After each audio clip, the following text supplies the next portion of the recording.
在越南首都河内，我们还遇到了很多有意思的事情。都说越南的美女很多，在河内地标性的环建湖边，我们就遇到了很多漂亮的越南女孩。其中一位美女还会讲简单的汉语，她也很喜欢中国的传统汉服文化。还有一位越南小哥给我们介绍了河内这边的情况。通过他，我们知道越南河内这边的房价也很贵，年轻人很难负担。令人惊奇的是，他讲着相当流利的中文，原来他之前在台湾工作过一段时间。离开了环建湖，我们又去老城转了转。河内老城非常的大，在老城转悠，你总会遇到很多惊喜。老城一处景点那是相当的有名，这就是越南河内火车穿过居民区的场景。火车从你身边几十厘米的地方呼啸而过，而你就在铁轨旁喝咖啡，稍不留神可能就一失足成千古恨。因为这个地方太过危险，又被全市游客所熟知，当地政府已经禁止游客去近距离体验这种刺激。不过我们在2018年来越南旅行时体验过一次，当时也拍了视频，这次分享给大家。最近一段时间，狒狒和文涛去了一些相当危险的地方，经常没电没网，所以视频没有更新，请大家谅解。好在我们平安归来，下面就继续跟着狒狒和文涛一起旅行吧。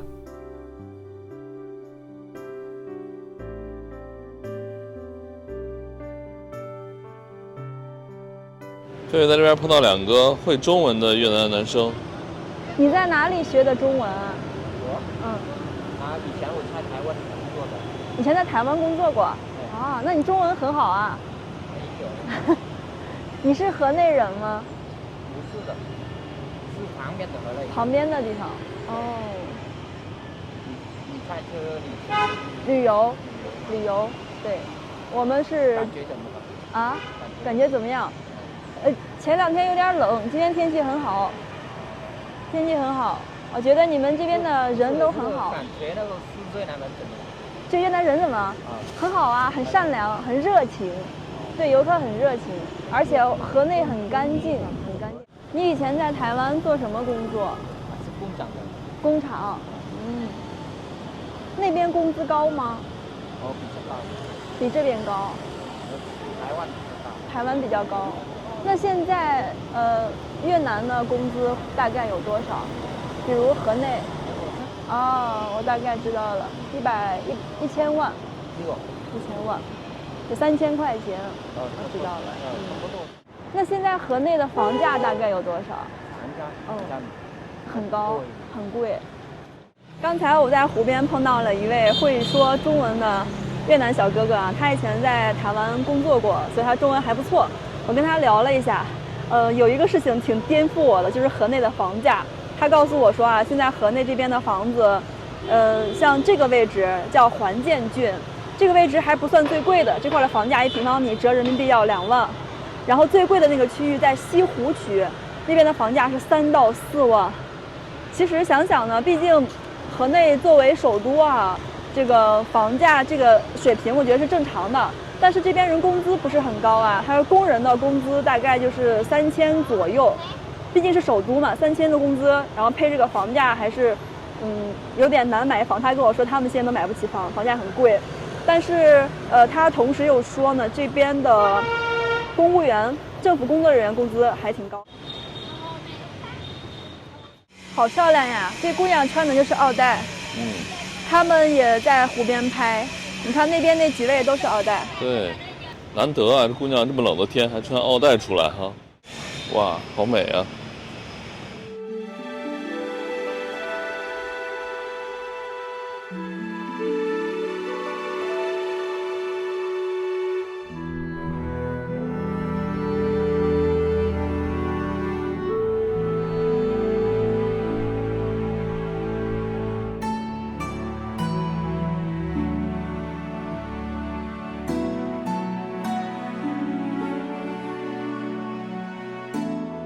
这边拍写真的女孩超多呀，刚才那个姑娘在拍奥黛，有点黑。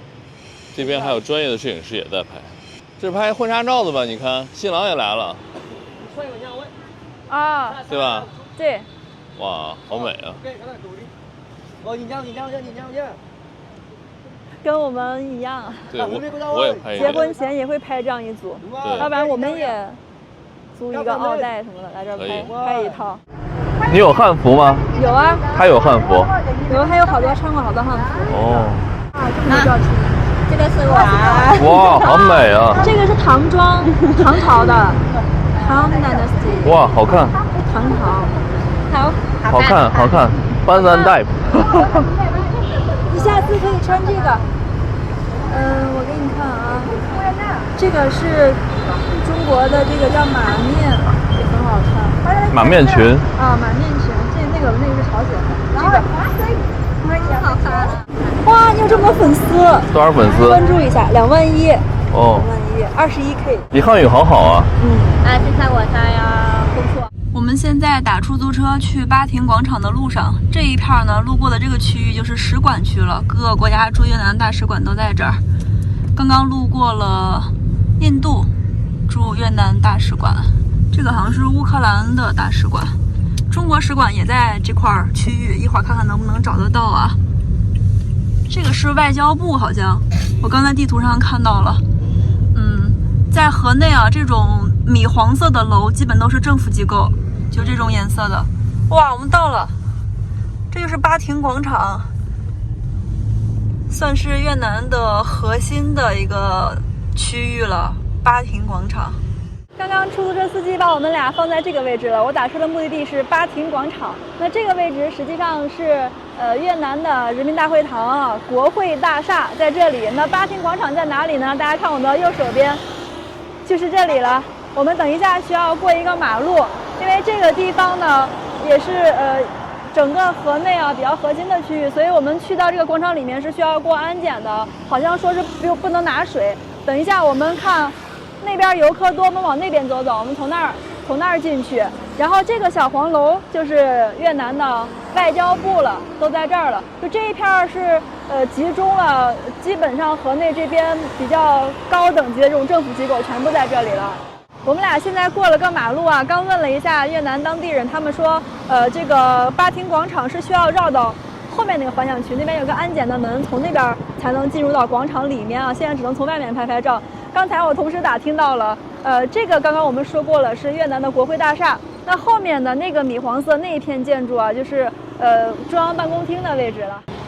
我们现在去这个巴亭广场看一下。哇，看这个广场真的太气派了，好多人在除草，你看。对。哇，也有好多人在这儿拍照啊。啊，好漂亮，那个绿的好漂亮。班山带。啊 ，OK， Thank you。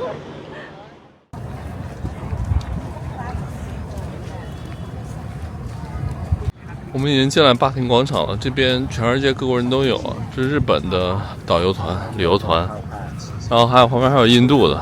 印度人好多呀。印度人好多。我们这次来越南发现超多的印度人。我们已经过完安检，来到了巴亭广场啊。巴亭广场呢，其实就是越南国家每次举行重大的活动和节日庆典的地方，相当于我们北京的天安门广场。那边就是我们刚才过来的国会大厦，也是越南的领导人每次接见国外元首的地方。现在这个位置呢，可以说是巴亭广场的中心了。这里是越南的国旗，然后在中心的位置还有一座也是河内的地标性建筑，就是我身后的这座胡志明陵。那胡志明，我觉得不需要给大家过多的介绍，大家应该都知道。毕竟呢，能被印在越南的货币上面的人物啊，一定都是载入史册的。在1969年胡志明去世之后啊，他的水晶棺就一直存放在胡志明陵中。但每年的9到11月，这个水晶棺是会运到俄罗斯进行维护的。平时呢，游客来到这里是可以进去的。但是今天呢，我刚刚问了这边的工作人员，今天不行，明天是可以的。所以现在的游客呢，只是在巴亭广场这里进行拍照和别的地方的一些参观，这个地方是进不去的。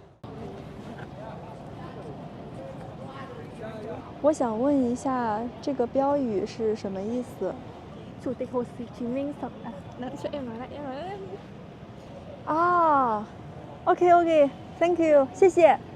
刚才我用这个翻译软件啊，问了本地的几个姑娘，问他们这个标语是什么意思啊？他们告诉我说，这写的是伟大的胡志明主席永远活在我们的视野中。永远活在我们的心中，大概就是永垂不朽吧，它这个意思啊。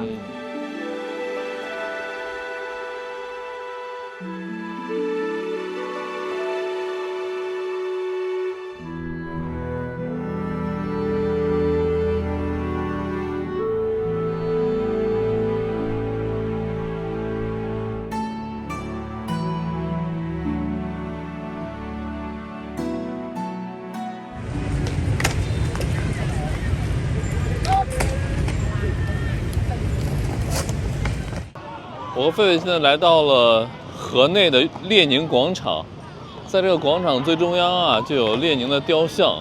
哇，这个雕像厉害了，很多小朋友可以从这爬上去。然后在这个广场上就能看到当地小孩一些活动嘛，他们就是滑板啊、踢球啊。怪不得越南足球最近进步神速呢，这么多孩子在踢球。在中国现在很难见到小孩踢球了。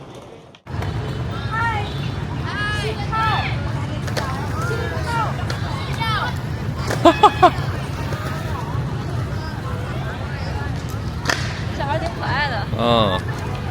对，刚才跟那小朋友打招呼，在列宁像下面的越南小朋友打招呼。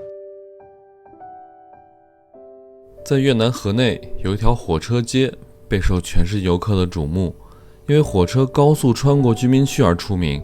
游客在铁道旁喝着咖啡，等着火车的到来。火车来时风驰电掣，离游客只有几十厘米，每个人都全神贯注，怕被火车卷走。我们现在来到了越南河内很著名的火车街。大家在中国啊，应该都见过重庆的轻轨穿楼的场景。那在越南河内其实是有类似的场景的，不过他们的火车不是从高空中穿过去，而是从这种贴着地面上，在这种窄窄的居民之间的一条小道上穿过来的。这个就是越南的米轨，它的宽度只有1米，所以叫米轨。这个是比我们国家的铁轨要窄的。因为轨道比较窄，所以火车的车厢箱体也很窄，所以能够从这样子大概3米多宽的过道中可以穿过来。这里并不是一个旅游景点啊，实际上每天呢还是会有几班列车从这儿穿过去的。我们在5年前来的时候，这边是完全没有工作人员管制的，我们可以进到里面。当时也有幸拍到了火车过来的场景。不过呢，5年后再来的时候，这块已经不让进了。上面写的是，如果进去的话，最多可以罚50万盾，就是人民币150块钱的罚款。现在是白天，好像是有火车，下午会通过，所以不让游客进。据说到了晚上的时候，没有火车，这边会有一些里面全是咖啡店，然后店主会出来接游客到里面去做自己家的那个咖啡厅，比如说2楼阳台或者1楼也可以啊，就在火车旁边铁轨边去享受这种不一样的感觉。我们5年前的时候啊，就去里面，白天的时候看到火车从旁边呼啸而过的场景，还是挺危险的。我狒狒坐在路边的咖啡厅喝咖啡，然后火车从我俩旁边过，特别的近哈，老近了。因为它这个过道很窄嘛，当时我和文涛就这样紧紧的贴着这边的墙壁，火车从我们的脸上刮过去的。我们能不能找到就是5年前还留了一点点影像啊，可以放出来。铁路就是传说中的 Street Railway， 会有火车过来哦。好多人都在这边等火车，一会儿就来了。还有个日本的大哥在这拍。火车晚点。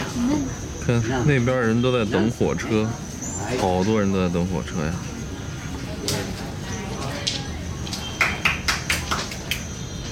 火车来喽！火车来喽！等的小火车终于开过来喽！哇！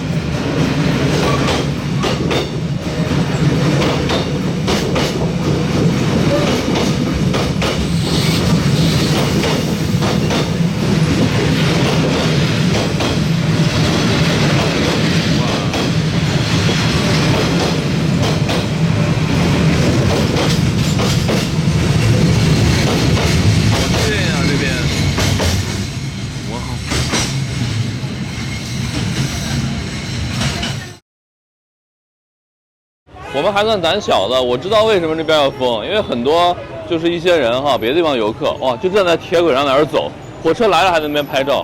上面写的是不要 no crossing the tracks， 不要跨过铁轨，然后最高罚款50万盾，还有旁边也写了好多。里面有个工作人员在看着。旁边也写了好多什么不要在一起集中啊，不要聚集拍照，还有不要走，不要那个什么，还不要那个摆凳子。What time? 2:30.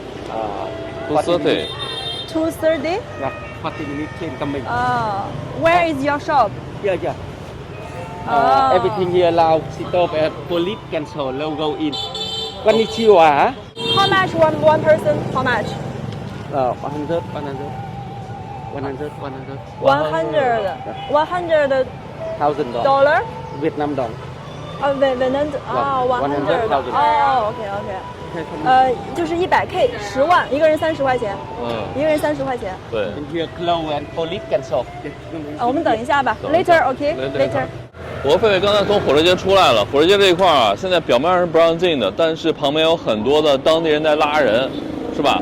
刚才拉你了。我看到那家阳台2楼就有2位游客，其实就是这个火车沿线的房子的主人、本地居民，他会出来说我可以带你去我们家2楼阳台看什么的，就大概是这样子的。哦，是2楼阳台哈，但还是不能在铁轨上走，对吧？走我不知道，但是1楼也可以坐，就跟咱们那年一样，就是那种塑料板凳。对，塑料板凳、塑料小桌子放在铁轨边上，在那儿喝茶。哦，这样子的。我看到，最近我看到我们酒店别的旅客他们拍的就是那个样子的。Hello, what's this? 啊，粥啊。哦。粥。啊，这是黑米粥，这个好像是小米粥。How much? How much? Money. 15.000. 包妞。Money. 包妞丁。我等一下，我拿计算器。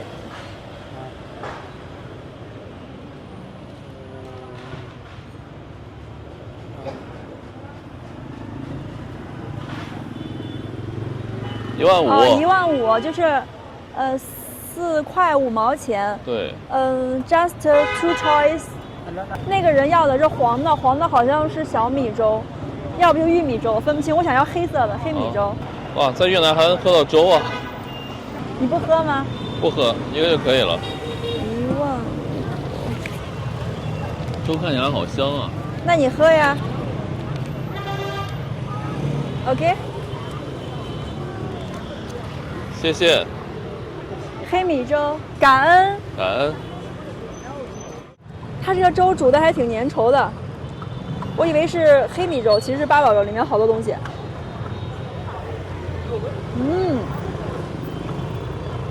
好甜啊！红豆，这个是不知道是桂圆还是枣。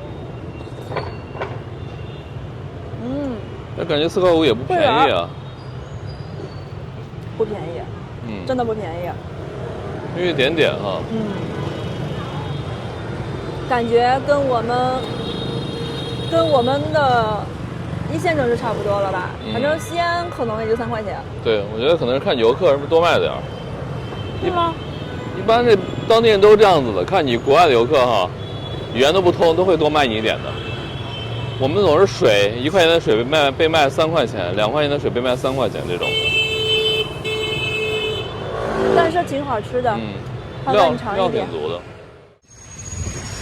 这里就是越南首都河内的市中心，看一看当地的摩托车大军。哇，这一波都少了，刚才那个摩托车好多。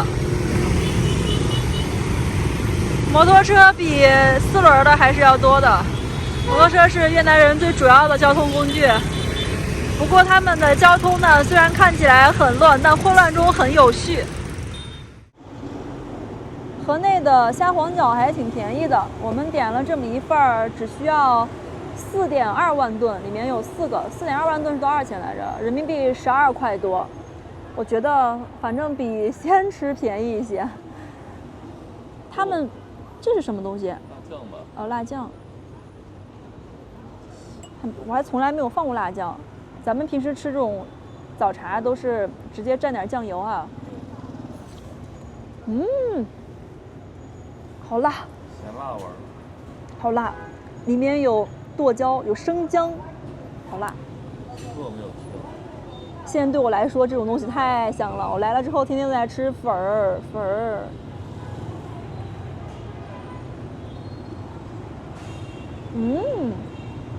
馅儿挺足的啊。我们吃了几个小蒸饺之后呢，再要几个叫什么？炸饺，对。里面是猪肉。这得吃的老香了。它这个里面馅料可足了。对，而且现炸出来的呀。哎呀，不好吃呢。猪肉真的是。有一点点葱，还有韭菜。是，老香了哈。很好吃。越南的小吃都是料很足哈，真材实料。我们俩这两天那个粉儿吃的多了，偶尔吃点这种比较中国的东西，感觉好舒服。